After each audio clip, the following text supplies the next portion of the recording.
Good evening, everybody. We changed the choreo a bit because I wanted to say a few words, actually, before we start. So it's my pleasure to welcome you to the third KuK-Tuesday Dislocation and Love community. My name is Sebastian Willert, and I'm a research associate at the Leibniz Institute for Jewish History and Culture in Leipzig, Simon Dubnow. For me personally, as Benedict just mentioned, it is an emotional event today, because I come back to the KuKs and the Chair for Modern Art History here at TU Berlin, where I spent 4 years during my PhD research. Before I introduce our guests and before Foga actually introduce you to the topic of today and I introduce you to our guests, I would like to share with you two personal notes. When we encounter terms like the dislocation of cultural artifacts and people, we might be far away to associate love with them. One can justify this disassociation that love is personal while cultural heritage is experienced on a collective level. But we don't feel collectively. Feelings are intimate and individual, even when events are collectivized. On the 6th of February last week, dramatic earthquakes hit northwestern Syria and southern Turkey, resulting in many casualties and enormous destructions. I followed the news closely as my wife is Syrian. Following the fortunate and very unfortunately many unfortunate rescue campaigns, it has been very intensive for us. The numbers of victims are too abstract to share with us how bad the situation is. Intimacy is created through names and faces, and not numbers and diagrams. Our family in mind and experiencing the loss of many around us, we thought about questions like how do communities bridge the geographical distance between in place and in the diaspora? Which roles play cultural heritage and artifacts and their dislocation in our globalized world in the 21st century? As I didn't want to begin this evening only with sad words, let me remind you that today it's also Valentine's Day. And my second very personal note is that 4 years ago, I met my wife here at the TU Berlin during a PhD defense, which was about the dislocation of cultural heritage. What a funny coincidence. So with this personal reflection of today's evening, I hand over to Foga, who's introducing us to today's topic.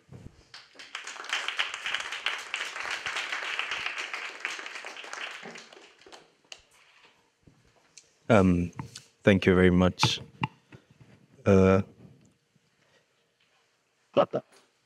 Emotions, huh?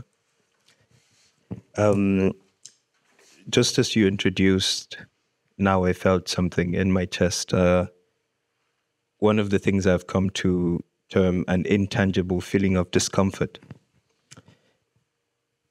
It's a funny term because it's also one that I've used for emotions that I don't dare voice in certain social circles. When I'm angry at something, when something makes me sad, I usually say, I have an intangible feeling of discomfort because it's my way of dealing with manhood, with patriarchy. Men don't cry. Maybe I feel discomfort. But these are some of these notions that have been so fixed that one must, at some point, challenge them. That words sometimes no longer make sense. To say that one feels an intangible feeling of discomfort might explain something rationally, but doesn't do justice to what one feels. So, in the interest of opening up emotions, we chose a slightly different approach today to introduce this topic with a piece of garbage that I made by collecting remains from fireworks during the celebration of the New Year in Berlin. They looked like bullets, and for me, I was like, oh, this is so great. I picked up one, and I picked up two, and then I kept going and going and going and going. And at a New Year's party, I left the party, and I was like, I'm going to go out on the streets and collect these things. I didn't know what I would do with them, but I was just collecting them. But as I kept collecting them, I started thinking about the KuK-Tuesday, which is, I have a lot of fun. But then I was ruminating the idea of love and how I could try, now that I've collected so much garbage, could I find a way to explain love with this? And then I came up with this. The basic idea here is, during a conversation on restitution, one of a British museum official said, well, you know, my children have grown to love Benin bronzes. I love the Benin bronzes. I see them every week. So for me, it was, yes, you do. I cannot reject your love. It would be too easy to say they don't love Benin bronzes or that they didn't care about people. I started questioning what care actually means within this system, within the colonial system. How does it manifest itself? When one experiences it as dislocation and the other maybe as a love for Benin bronzes, when community is torn apart so that, say, metropolis is kept together. So it would be still very easy to say the Humboldt Forum doesn't care about the objects they have. And I mentioned the Humboldt Forum because it's become tradition to mention them. I still think it's a distraction sometimes, but sometimes they help ground discussion. And something that you witness when you go there now is, contrary to the first time I went, now you have alarms all the time. And these alarms are a poetry of love for me. A performance of pain somehow, but it's a poetry of love. They are screaming constantly to you, we love these, do not touch them. We love this so much, we do not want you to touch them. So I'm wondering what might be possible if instead of immediately rejecting that colonial masters do not care, the Humboldt Forum does not care, if we interrogated and dissected that love, their idea of love, what does love mean for them? And writing in a book that Edna Bonhomme wrote the foreword to Akugo Emejulu's Fugitive Feminism, Akugo very, very clearly argues that the experience of love within Western societies for the human, one could only experience as much love as there is the willingness to bring violence to the other. So that I say I love you, and how I show you I love you is how much violence, neglect, rejection I'm willing to bring to others. Crimes against humanity do not apply to the other. In fact, if it's a crime in service of humanity. So I'm wondering then, opening up this with these questions, what questions might be possible, what reflections might be possible if we did not reject love? If in fact I said, white societies love me, and even if I feel them as a whip, that I say, maybe they do not want to spare the whip and spoil the child. But then we have to ask, which child do they not want to spoil? With these random ramblings, I would like to invite Sebastian again to introduce our speakers. Thank you.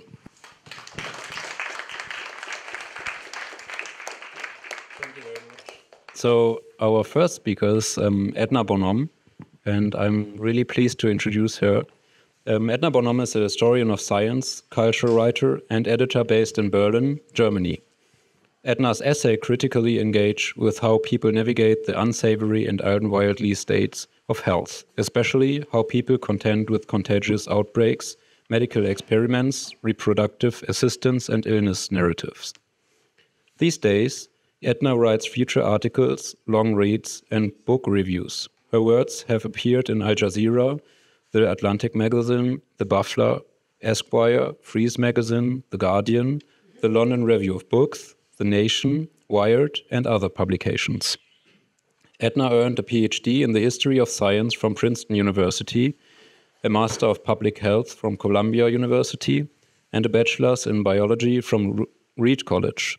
Moreover, Edna previously had fellowships at the Max Planck Institute for History of Science, the Ludwig-Maximilian-Universität in Munich, the Camargo Foundation, and the Baldwin for the Arts. Several years ago, Edna co-founded and formally co-hosted the podcast Decolonization in Action, where she interviewed historians, scientists, and cultural workers about how they put decoloniality into practice. Edna recently submitted her first book, Captive Contagions, which examines the role that confinement has played in fostering and hindering epidemics. This is a narrative-driven historical text that focuses on 6 epidemics, from 19th century cholera to 21st century COVID-19, to show how people who are made captive on the plantation, the prison, and the factory become infected but also survive. I'm very excited to hear your presentation, and the floor is yours.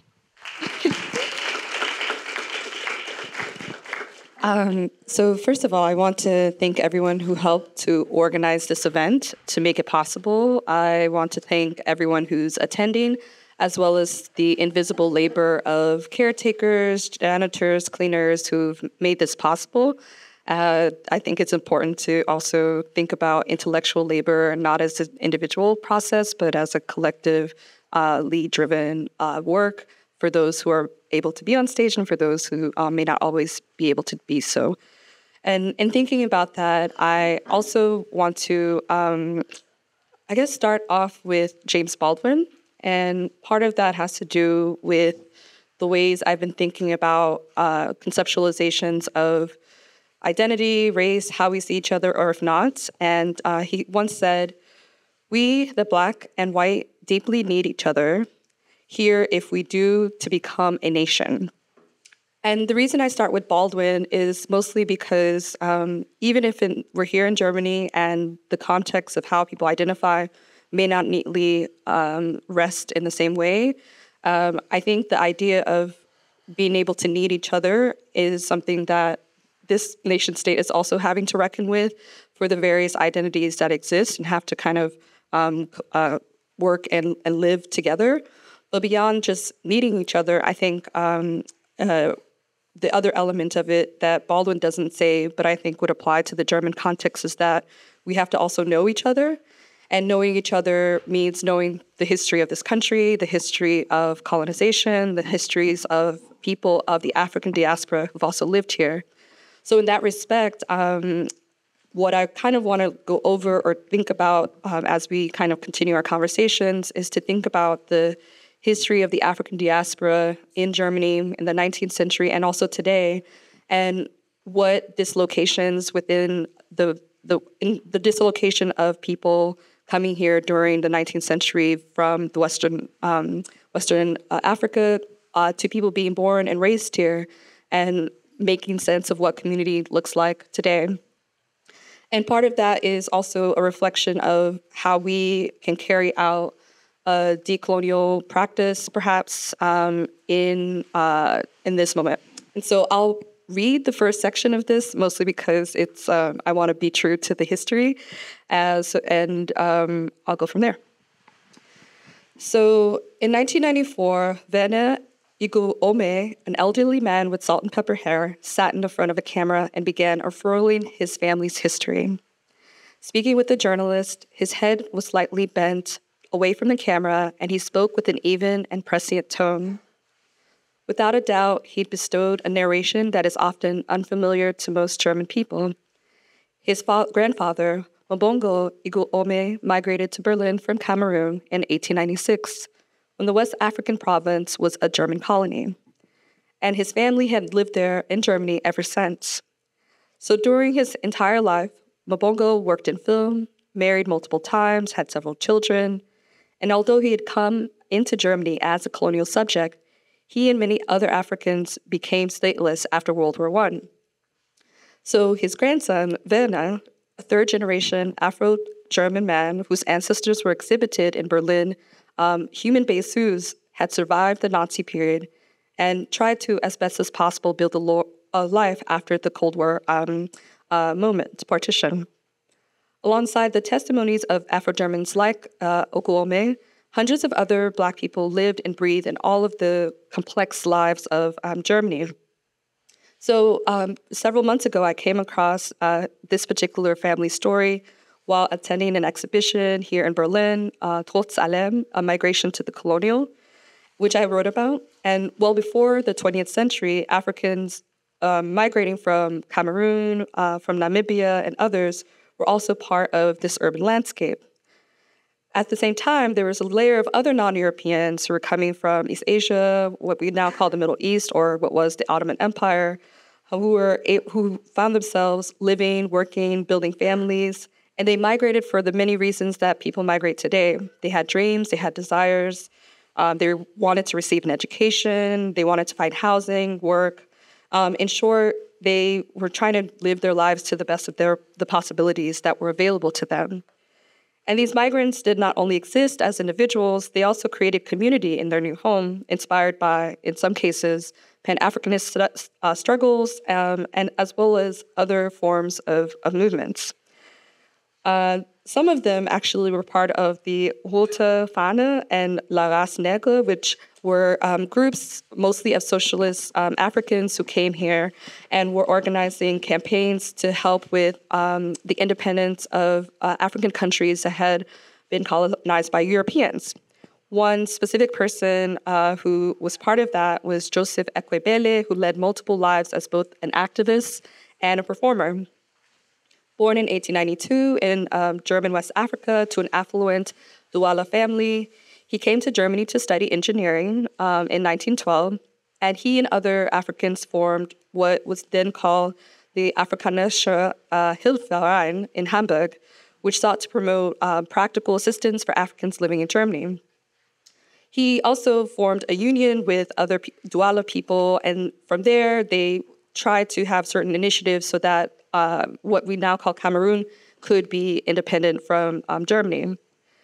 With a few exceptions, Africans living in Germany during that period had a formal education, but most of them, unfortunately, because of anti-Black racism, were mainly only able to have low-status jobs, such as door people, drivers, performers.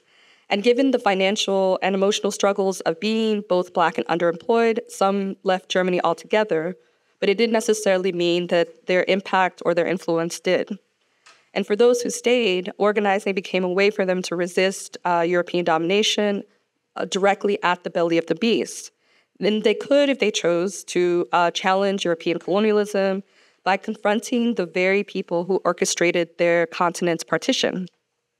So in a way, it is important to mention these Africans who migrated here not as like perennial visitors, actually, but people who invested in curating their own lives as they see fit. Migrating during the late 19th century and early 20th century was filled with enigma, often tied to people's inclination to tie themselves to a new setting. And like many former colonial subjects, Ogume, who I mentioned before, attempted to receive an education. And some of them from elite backgrounds were able to attend German universities. Others had no choice.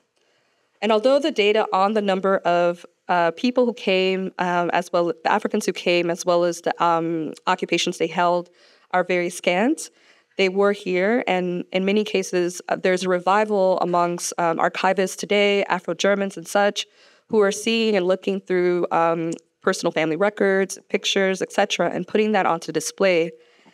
In many cases, that information is known because some of their descendants are known, and it allows us a sense to understand what dislocation looked like, not as just Germany going to Namibia or Cameroon or Togo or Tanzania, but in some cases, some of those people came here and they weren't completely erased from history. And again, although some of these data about the history is not always known to most people in Germany, I think that if we look at activists today, there's a lot of promise. So in the contemporary context, Germany doesn't maintain data on racial demographics, and that has a lot to do with the Nazi-era ideas about Rasse and the undertones it has with respect to the country. However, if one looks at where the 1 million, if one looks at people with African roots, that is to say with that Hintergrund, African Hintergrund, then the number that people estimate is about 1 million. And that would include people also from North Africa. Organizations researching Germany's colonial history have traced that presence of people from Africa as far back as the 1700s, and some people even go back to the medieval period. And part of what it's, if I'm thinking about this location and specifically the African diaspora and how people are looking at that today, there are two particular artists that I think are worth noting. So Dr. Natasha Kelly's 2018 film, Millie's Awakening, engages precisely with how a Black person, and more specifically a Black woman, was perceived in the eyes of the artistic community. She engages with that by looking at Ernst Ludwig Kirchner's Schlafende Millie, or Sleeping Millie, which is a 1911 portrait. The portrait is of a nude Black woman who is lying on a couch. And when Dr. Kelly first encountered the piece, she was curious about, how did this piece come to be? Who could have been the model? And more specifically, what was the historical context that could allow for this person to be a model in this German, for this German artist? And ultimately, she wanted to know, who was she, where did she come from, and how did she come to be? Another artist who in 2019, Julia Versat, who's an artistic director of Dortmund Theater in Western Germany, created a play in Bochum called 2069, The End of Others. And this particular play is interesting because it's looking into the community of Afro-Germans and people who might be targeted by racism, and asking them to speak about their teenage, their stories. And it involves people who are thinking about, in their youth here in Germany, what did it mean to be here, to think about one's identity in the context of being a target of racism, and how do they locate themselves in a space that may not always see them as fully German. And I bring up these two not to say that they're the only artists or people who are doing this work. Of course, there's the Initiative for Black People in Germany, there's IOTO, Each One Teach One, there's Postcoloniale, there's activists, there are migrant groups like Women in Exile and so forth, who are trying to articulate in their own terms what it means to be Black in this country today, as well as finding greater accountability for thinking about anti-Black racism and prejudice, and figuring out also ways of finding joy through artistic practices, reading groups, protests, and so much more. That migrant histories go back so far, and we have documentations of this as early as the 1700s. And it goes to show how important it is for the people who might have felt out of place actually tried to find a place and continue to find a place over generations. And so if we're to think about Germany, not just as a nation state, but beyond that, it is one in which, if we turn back to Baldwin, in which we don't only just, it's not just a question of seeing each other, it's also the question of knowing each other so that we can fully be able to transcend many of the injustices of the past. So with that, I'll end.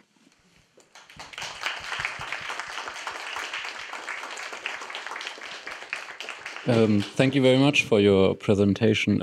I would switch to Akram directly to save some time. So I just introduce Akram and then he starts his presentation. Akram Zaatari was born in Saida in Lebanon and lives and works in Beirut today. Akram earned a Bachelor of Architecture from the American University of Beirut and a Master of Arts in Media Studies from the New School in New York. He was one of the founders of the Arab Image Foundation, an artist-led organization formed in Beirut to collect, study, and disseminate the photographic heritage of the Middle East, North Africa, and the Arab diaspora.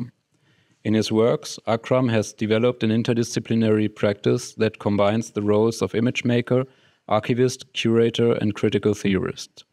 He has produced more than 50 films and videos, all sharing an interest in writing histories, pursuing a range of interconnected themes, subjects, and practices related to excavation, political resistance, the lives of former militants, the legacy of an exhausted left, the circulation of images in times of war, and the play of tenses inherent to various letters that have been lost, found, buried, discovered, or otherwise delayed in reaching their destinations. Delving into photography, film, video installation, and performance, he has built a complex body of work that explores self-documentation and the current state of image making. Through the appropriation and exhibition of documents and image archives, he invites us to rethink what it means to witness, survive, or document a war. A large part of his works is based on his collection and study of Middle Eastern photographic history, archival images that comprise a valuable record of social relations and representations of male sexuality, namely the archive of Saida-based studio Sherazade and the work of photographer Hashem al-Madani. And herewith I hand over to you, Akram. Thank you, Sebastian. The only thing you did not mention is that I'm currently doing my PhD, which under the directorship of Bénédicte and François Pernot, Bénédicte Théo and François Pernot in CY. And this is a project that really brought me to a threshold in a very positive ways. And we will talk a little bit about thresholds today. I will start with a scene from Fellini Roma. I'm sure it's a scene that has been widely seen. Some of you may have seen it. So if you've seen it already, try to look at a second reading, just have a second reading of it. It's a scene when archaeologists discover an underground Roman palazzo in the dark. So I'm interested in the notion of what's above ground and what's underground, what's in the light and what's in the dark. And these, among other principles or themes, have been guiding me through my research. And when I say threshold, I'm saying like sometimes you encounter situations that allow you to formulate a position that you never thought of before, only because you've been exposed to situations. I'm going to give concrete examples. I've always been interested in the idea of explosion, not anything related to war. Explosion is a situation that would make us all of a sudden, that would make point A reach point Z immediately. And earthquakes, for example. Yesterday I was watching on the news a Syrian woman in Antakya talking about how she, on the last floor, right at the earthquake, found herself at the entrance of the building, 5 or 6 floors lower, and that facilitated her exit and in a way saved her. It's in a way a divine power, let's call it a divine power, that makes A confront Z immediately. Thresholds also, namely going back to the Ottoman Empire. The Ottoman Empire had developed very lately, compared to Europe, laws for antiquities. And I've always read in the international literature, it's like, okay, Ottomans are so because they are late, because they don't know, because they are Muslims, and whatever came pre-Islam was not interesting for them. And I would look, okay, do you ask your son to reach puberty age at the age of 13, 12, 14, 15? Each one of us have a different body. And based on how we grow up, how we evolve, we will end up crossing that threshold according to our own time. And I always invite people who look at history not to impose too much like scientific paradigms at comparing different cultures. You cannot compare chairs to apples to trees. So the idea of threshold, already in the last 3 years, I've crossed a threshold vis-a-vis archaeological, my position vis-a-vis, for example, archaeological institutions have changed, not drastically, but I felt that I crossed a line and I'm already somewhere else. So let's start with this, and I'll pick up on few more notes specifically in relationship to love, colonizing, possessing, conversing, and then we end up with the Red Chewing Gum, which is a film that has nothing to do with archaeology. It's about dislocation. It's about desire and love. And we'll talk later we'll try to undo everything if it's possible. So yes, by the time you discover it, you caused its destruction. Which I find such a beautiful critique of science in a way. I mean, it's a landmark. This film. So, love. 600 BC, there was a small family of people in Sidon, south of Lebanon, that followed the traditions of Egyptian societies in the sense that the man got married with his wife, with his sister, and after a while have a child. They called themselves kings. We don't know if they were kings or not, but when the woman buried her husband, King Tabnit, she put his name on his sarcophagus, and she decided, or they decided, because they got hold of sarcophagi from Egypt, black sarcophagi that looked like avatars for them.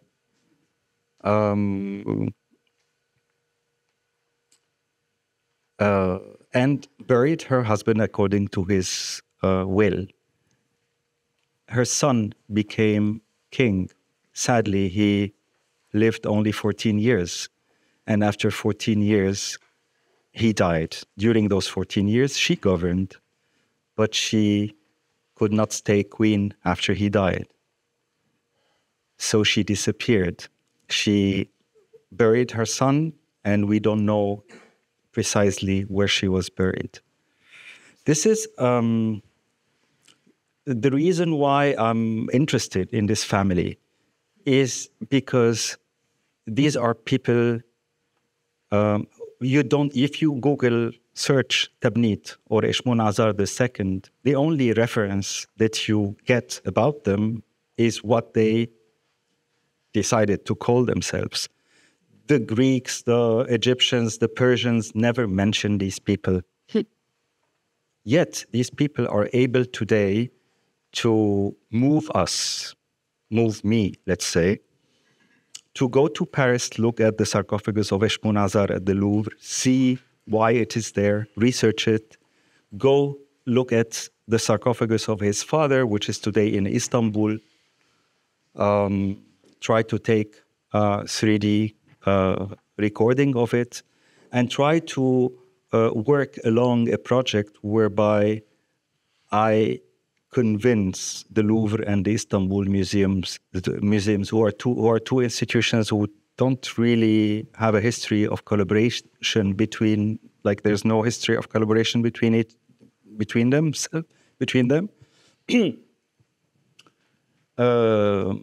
And this is a project that has been taking years, 7, 8, from 2014 until today. I decided to displace that project into academia, hoping that I would actually have more convincing power, let's say, which turned not to be the case to neither one. Nevertheless, I'm patient enough, and I'm exploring further and further each one of the two objects and hopefully reaching solutions very soon. This is, again, this is a triangle. I like to say it's an imperfect triangle in the sense that we have 2 out of the 3 sarcophagi. Nevertheless, the triangle is there. We imagine the absence. We imagine the absent queen through her work. She is the maker of these 2 sarcophagi. If you can, this is a fusion of 3 sarcophagi. The sarcophagus of Tebnit and the sarcophagus of his son. On the left, you see half an Egyptian anthropoid sarcophagus. Anthropoid means it looks like the human body. This is why I'm saying, okay, it was the first move to bury a human being in something that looks like a human being too. So it's half of the half that is on the left still carries the Egyptian inscription. There is only one part below where the feet are. There is, I don't know if you can distinguish Phoenician from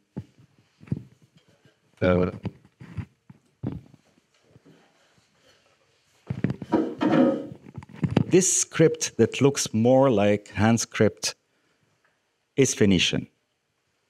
And Phoenicians, in comparison to scripts that existed in the Middle East back then, the Egyptian is based on signs. So if you want to say, let's say, sunlight, you have to get the sun next to something that represents light. Phoenicians were merchants. They traveled all over the Mediterranean. They wanted to colonize also commercially cities on the Mediterranean. And they were meeting languages they didn't know. They were meeting people from other cultures. And they wanted to have a unified way, a phonetic way of scripting sound. So the shift that they made is all of a sudden they started writing sounds. So today, most of the languages in Europe and the Middle East are based on that. I think Chinese and Asian languages follow a different norm that I'm not informed of. But phonetic, this is a phonetic script. So this family buried Tebnit in a sarcophagus that came from Egypt. They only wrote a paragraph here saying, I am King Tebnit, don't wake me up. There is no gold here. If you wake me up, you shall have no children. Something like that. And as I just mentioned, the son lived 14 years. So they had the woman, the wife, the queen, had 14 years to play with that. And what she's done is that she and the people around her in Sidon decided to erase all of that. And there's a line here that tells us, a depression, that this part has been completely taken away. What they took away as well is something very interesting that you see in all anthropoid sarcophagi from that part of the world. You see this? That's a knee. So they erased also the knee because the pharaoh needed to be represented as if the pharaoh was sitting like this. So you see the knees protruding in all those anthropoid sarcophagi. The Phoenician family, the family of Tebnit and Eshmonazar, erased all of it and transformed it into a mutation. You don't know exactly. Like, I wonder why the Louvre puts it in Phoenician. I mean, yes, of course, it's a making of a Phoenician, but even departmentally, it could be either Egyptian or Phoenician. So anyway, to cut things short, this family is desperate to speak to us. And I cannot but be interested in what they have to say, and I cannot but give it even further place in my work, because through that I can look at the larger constellation, institutional constellation of archaeological institutions that have been extracting and transporting objects from a place to another. Now, what does this love have to do with all of this? I'm pointing at a love story, a triangle of love. It's far from Jules Jim. It's far from the triangle of 2-3 people loving each other. I'm trying to imagine that the first love takes place in a family setting. Whether this is true or not, maybe I'm proven wrong, but it's hard to be certain about this or that. So I always say they will be reunited if they truly love each other. So in a way, I'm betting that if I succeed in reuniting them, that means probably they loved each other.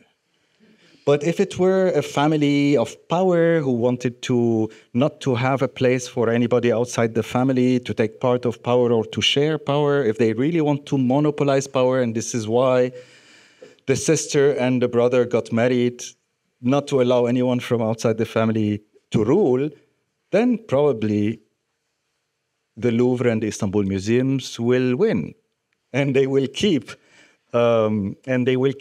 two sarcophagi away from each other. Yeah, I think it's enough, and I mean I've plenty of things to talk about, namely about threshold and stuff like this. But we'll keep that for discussion, I think. And we'll watch Red Chewing Gum now or later after the discussion. Later, I think. Yeah.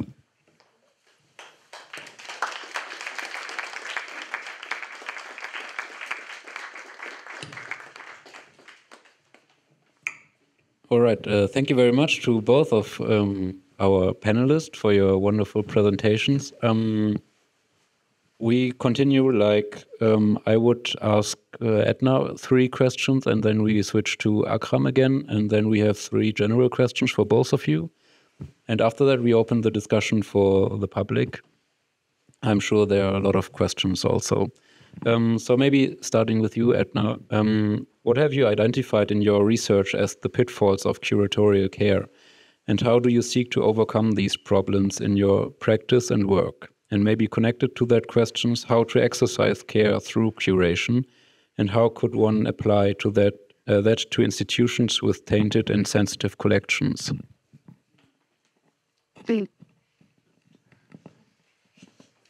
So that's a very big question, very difficult to answer. But I think by way of exploring that, I want to start with a poet who I admire, which is Elizabeth Alexander. She is a poet who very much tries to think deeply about love, loss, grief, all of those different things. And she once wrote, "Love beyond material, marital, filial, national, love that casts a widening pool of light, love with no need to preempt grievance is the type of love that we need." And I think that kind of framing around love is something that has guided some of my curatorial work. So one exhibition I had some years ago, in fact, 3 years to this date, was Cartographies of Care. And it was in collaboration with a filmmaker, artist who's based here, Nena Onuoho, who's Ghanaian Nigerian. And one of the things we wanted to figure out is how Black people who are living here in Germany find love and care. Those who were born here, those who've migrated here, those who've figured out a way of being here in all of the configurations that they have and the identities they have.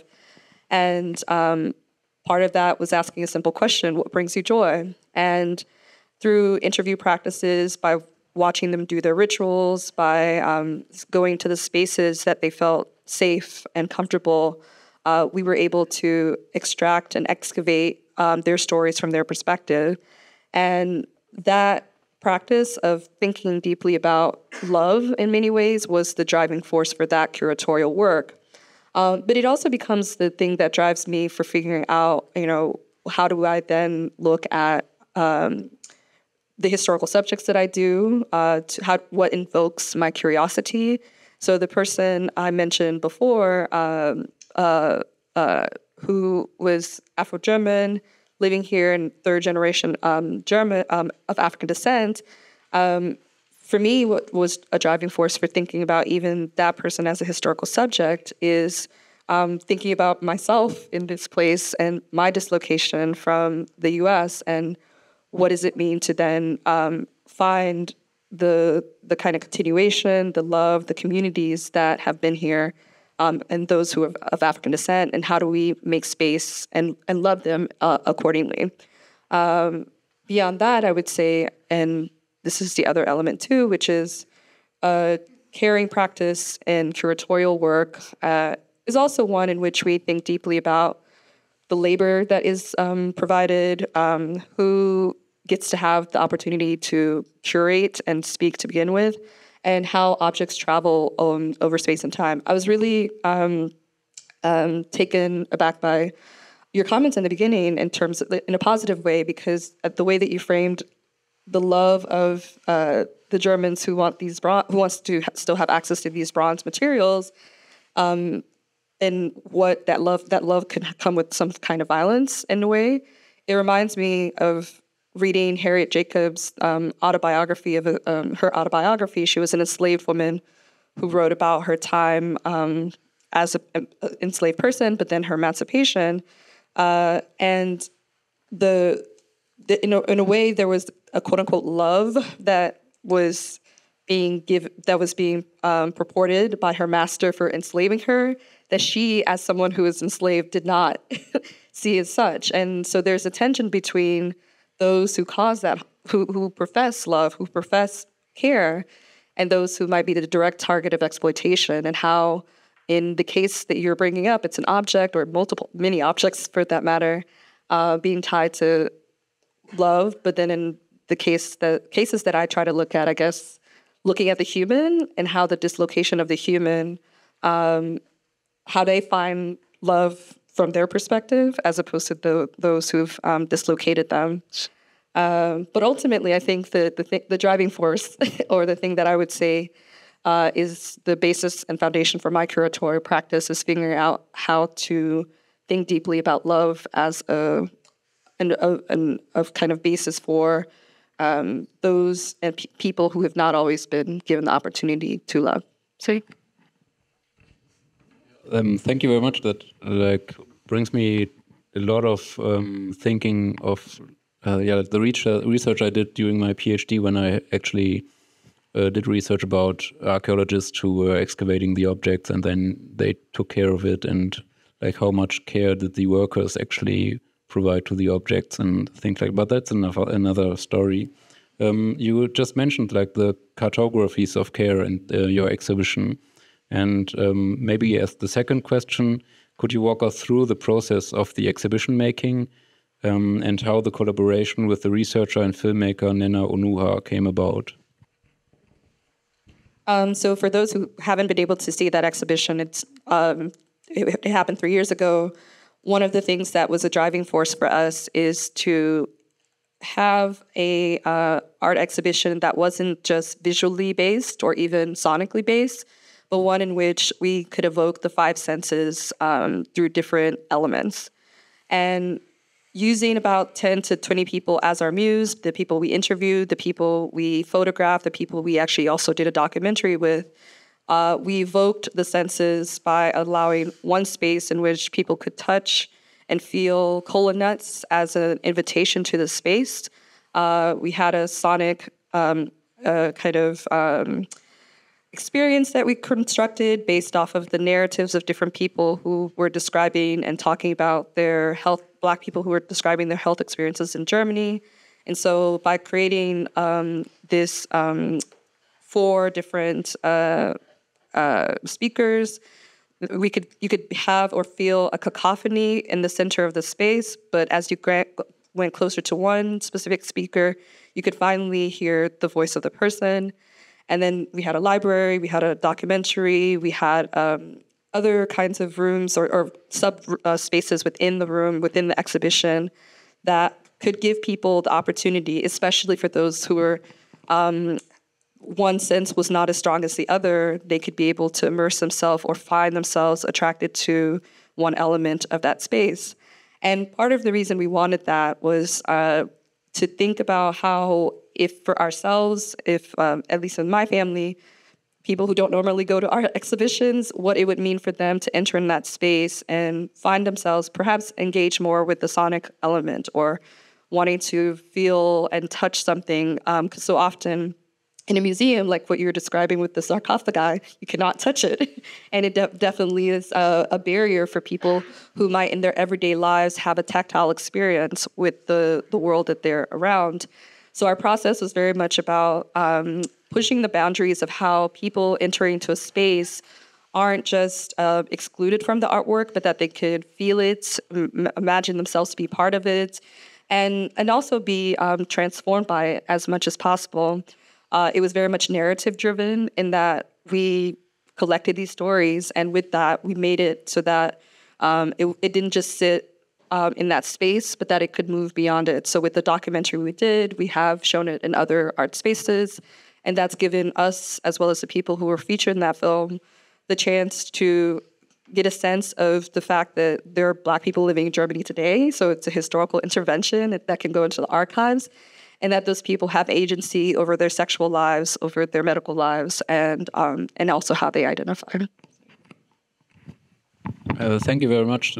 It's funny because just before we met here for this panel, I gave a class and we were in the Neues Museum and we were actually talking about like exclusion and inclusion, and the students were like desperately trying to get as close as possible to the archaeological objects, and of course the guards were like very harsh in getting them away from there.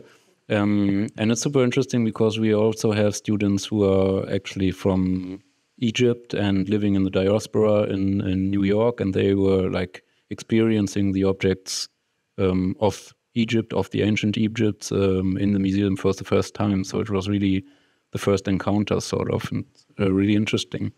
So maybe getting the bridge to the diaspora. Coming to the final question for you, if we consider the African diaspora as different peoples affected by displacement, healing and care are essential to strengthen communities. Could you elaborate on some of the healing practices you presented and provided within the exhibition Cartographies of Care? Yeah, I guess I think that one of the first things that I've been reflecting on diaspora and kind of the original theoretical definition of diaspora, like William Safran's very seminal essay on the diaspora looks at the Jewish diaspora and how we can also see how that relates to the African diaspora. For so long, and the way that I was taught about the African diaspora is only from the Black American experience, which is unfortunately not the only way to think about how people move and whether by force or not, but also just the multiple layers of people also perhaps going back, quote unquote, to places that they might have originated from. So for me, I'm still trying to work through the complications of diaspora, not as a single event or not even as complete dislocation in which people are removed, but actually moments in which there's exchange in some cases. So even if one looks at the African diaspora and its history, I think very much of Ami Cézaire's work and the idea of créolité and hybridization. I think of, and he also spoke a lot about negritude as well, and the fact that he spent time in Paris with Frantz Fanon, with Léopold Senghor, and others, and Richard Wright as well, that the space and the possibility for diasporas, not just through the discourse of trauma and removal, but also as a space to come together to organize. Some of the Pan-African gatherings and congresses happened here in Europe, like in Manchester, in London, and so forth. And there's also a space in which people in the diasporas have also said, well, we should also meet in the global south, so Bandung and Cairo and so forth. So the diaspora is a complicated, malleable, dynamic entity that I don't think is just tied to just one migration or settling, but also just people thinking actively and working together. So if I'm thinking about the diaspora in that dynamic way, I also try to think about people who may not always feel like they belong in one space, and people who find themselves kind of gearing towards or gesturing towards the créolité that Ami Césaire has that I read, and the way that he articulated the hybridization. And so for me, then, with the exhibition, as well as with some of the other work that I've done and writing, the way I go about that is just by first inquiring on personal life histories. I think about the music that people have, etc.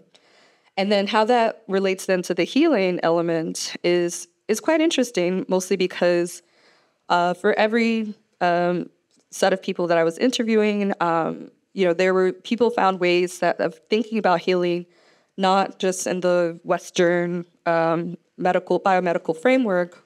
They thought about it from everything from witchcraft and how you take a curse away, or how you throw a curse at someone, which I found very interesting. People found ways of healing that involved remedies, teas, herbal regimens that were, for them, a cleansing experience, meditation. Everyone found a different way to heal that had a lot to do with what was available to them, as well as, learning histories that in some cases were taken away from them. And that dynamism of thinking, for people to reflect and actively thinking, oh, well, I was born in X country. I didn't know that language because my parents wanted me to know the language, the European language of the country I was in. But I went back and looked at X culture. These were the kinds of comments that people were making. And I found that quite fascinating, that it goes to show that diaspora or dispersal isn't just a question of leaving the space and that terminating where you are at that moment, but actually it's a constant reflection, a constant kind of conversation that people are having internally or within the communities that they're in, to make room for expanding their vocabulary, to make room for expanding their cultural references, as well as, in the context of that particular exhibition, how they find joy and how they go through a process of their own healing. So I'll end it there. Okay. Yeah, thank you very much. Akram, did you have a question for Edna, or? Probably later. Okay. So then I would switch to you. And I think the first question I have for you is based actually on a conversation we had here in Ernst-Reuterplatz in September, I think. And we were talking about whether archaeological objects are objects or subjects, and especially we were talking about mummies, I think.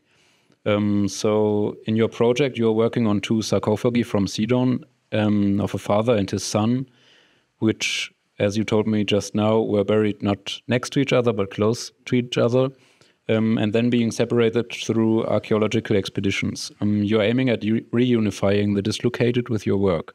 That might seem like a gesture of care. Could you understand, or could our understanding of this history of relationships between dislocated objects and possible disruption of relations improve our understanding of them as subjects then? Thank you. The question of care is very elastic, in a way like love, like many things that we describe with a lot of space around them. These 2 sarcophagi were not made in Sidon. They were made in Egypt, and they were designated for specific notables. So the question of care, you remember once you told me, you asked me, if you want to establish provenance, what is the provenance of the grand sarcophagus that was found also in Sidon? Is it Sidon, or is it the quarry where the stone was cut?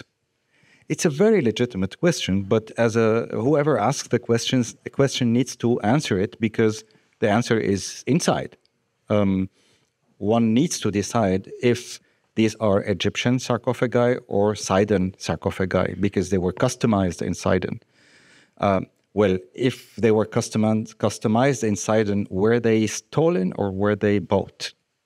We don't have an answer, but I need to decide. I'm working on a project. I need to take, assess all these possibilities, and I need to have a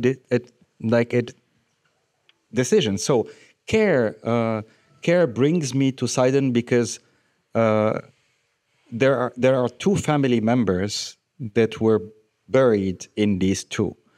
But these two were not originally made for two members of the same family. They were made for people probably who are notable and who are part of the Egyptian elite in the city they used to live. So care is like a shady territory, but it's an interesting territory. I'll give you an example further about care. You cannot touch the sarcophagus of Eshmunazar II at the Louvre. There is a barrier that's 1.20 meters away. So even if you do stretch maximum, you will not be able to touch it. But there are no guards. So you might actually, the first time when I went with Marielle Pic, the curator of the Near Eastern department, she was very easy. Like we could jump on I looked at the back, I touched it, there was no problem. So touching a stone will not ruin the stone.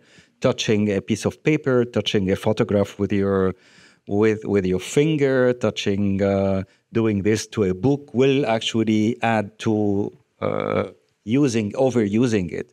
But a stone is damn solid, really. So in Istanbul, they allow you to touch the stones, except for a few sarcophagi that are put behind glass.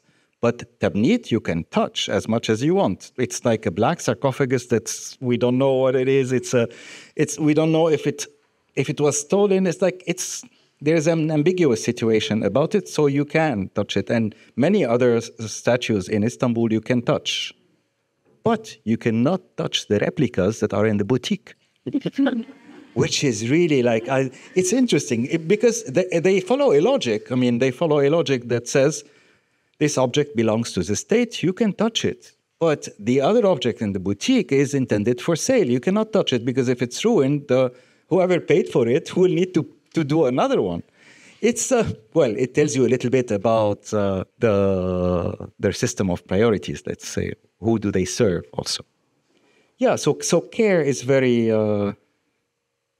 and still, I have not done the project. So I'm talking about the project in very abstract ways, and I normally don't really like to do it, but this is a small group, and yes, I'm facing many paths that I need to decide where to go, which one to take.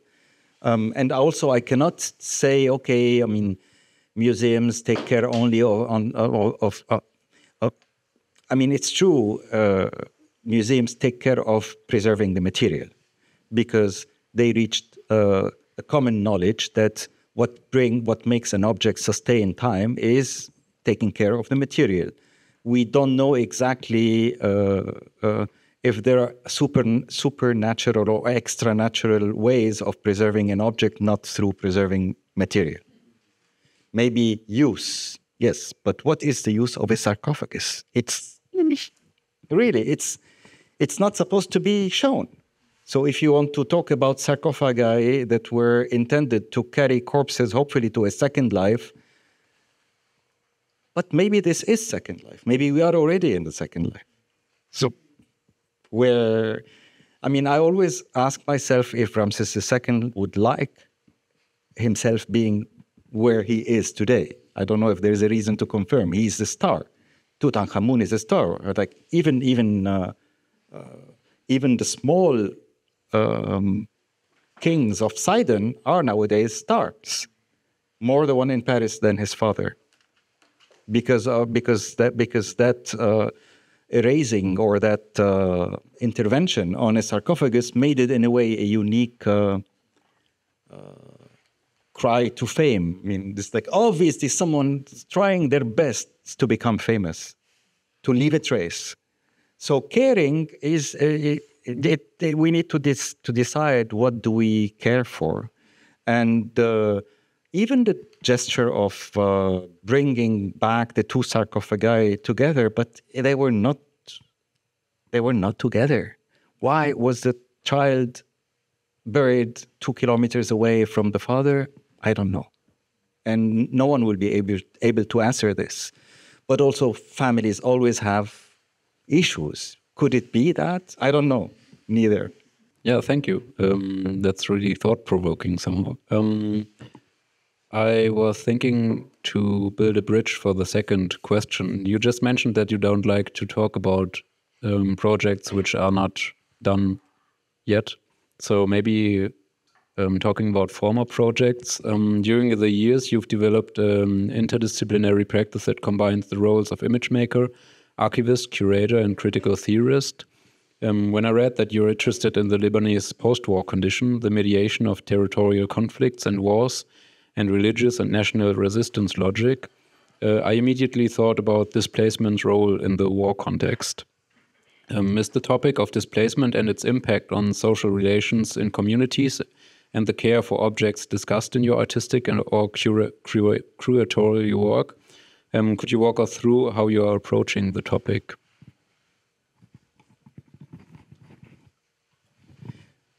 Displacement is essential.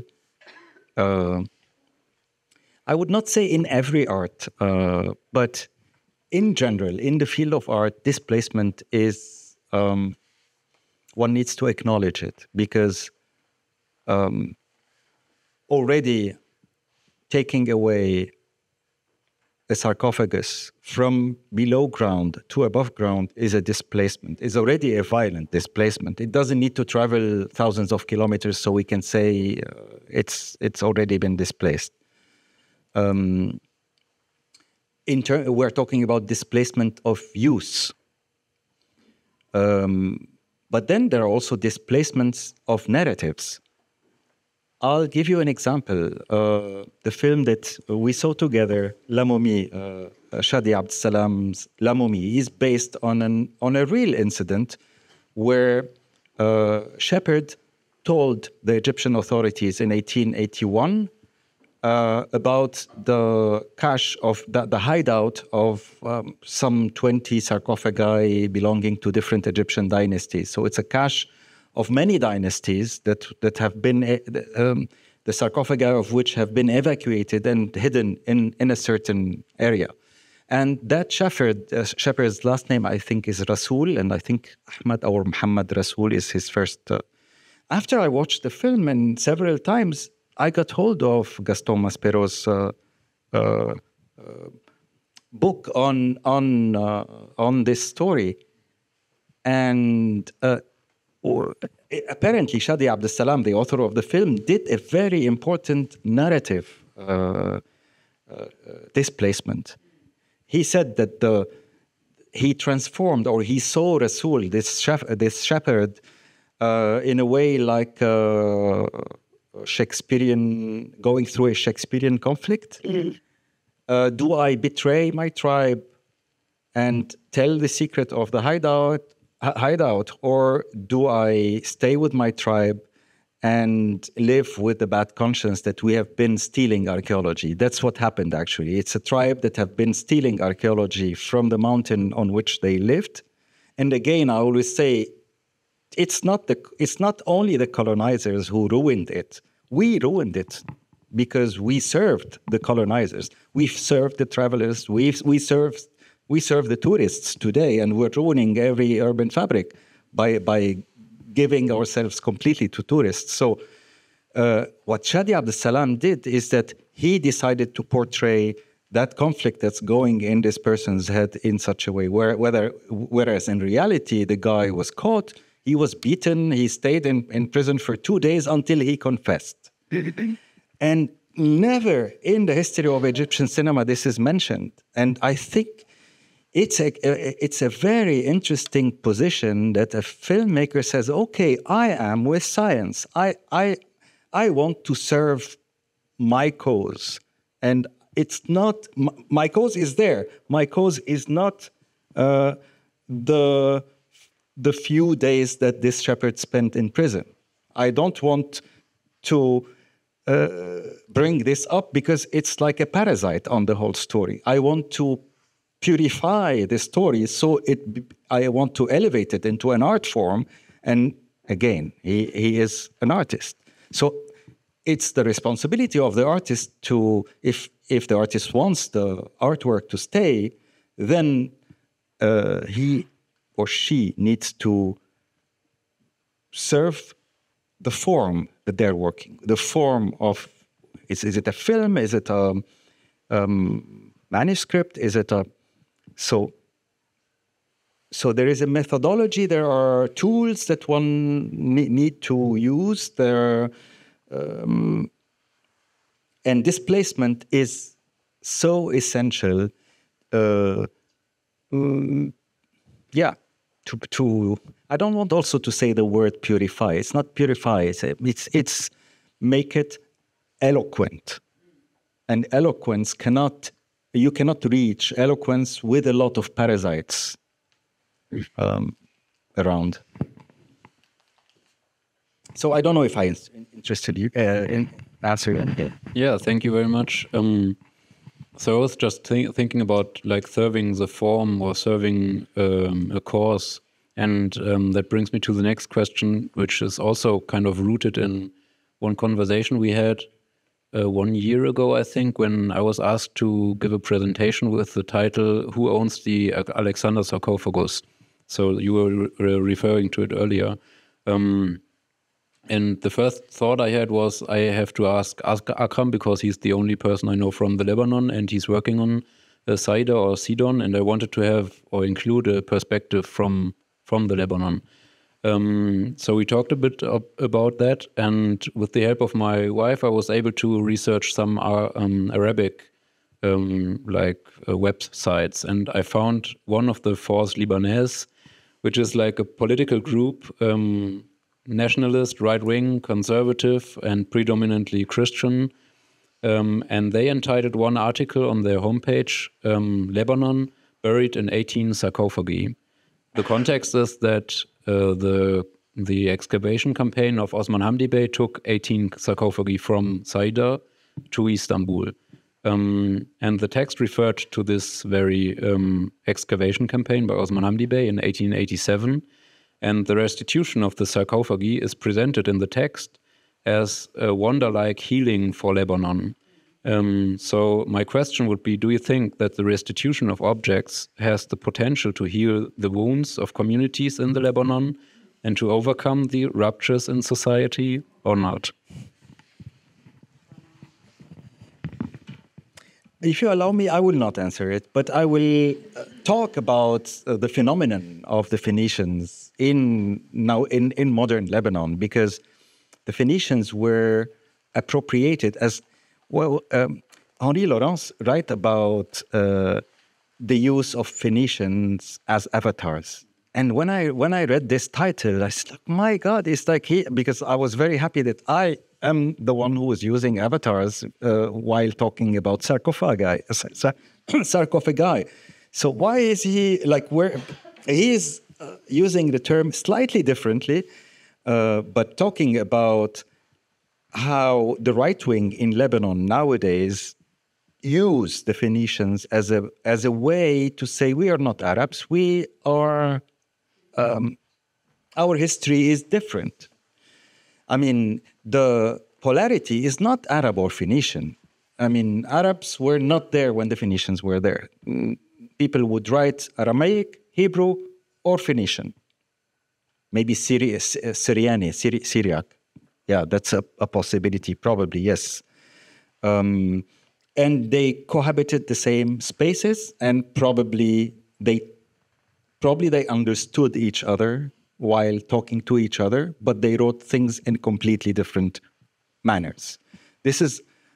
We cannot imagine this nowadays, because now there's a homogeneity in culture. You read newspapers, you hear TV, so there has been a need to homogenize that. But interestingly enough, Henri Laurence, I'm going back to him, mentions how at the turn of the century, migration to the United States made people all of a sudden confront categories. They are asked, who are you? And based on who are you, they will be put in categories. And definitely they want to be with the Europeans. They don't want to be with Africans. They don't want to be with Arabs. They want to have their own categories. So they convinced the authorities that, okay, we are the land of Jesus.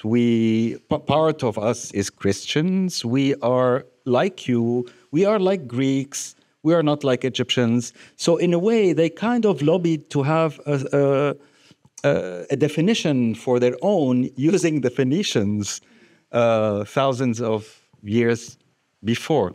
And until today, when you read, what's his name, Asher Kaufman, an Israeli scholar who made a brilliant book about the Phoenicians in nowadays Lebanon. I mean, he starts with the first page saying, I served in the Israeli army near Sidon, and all the militias that we worked with, the pro-Israeli militias who were Lebanese forces, used to every day tell us, we are not Arabs, we are Phoenician. And that stimulated him to explore further, who are these Phoenicians? And he ended up doing his studies and his doctoral degree in this book about the Phoenicians. So the Phoenicians are those elastic entity. Even Europe, where like this said the princess who was kidnapped to Europe, and then she undid. She went with a small piece of textile, and she undid it and actually enlarged the surface of the textile, like 100 times more. So she spread herself.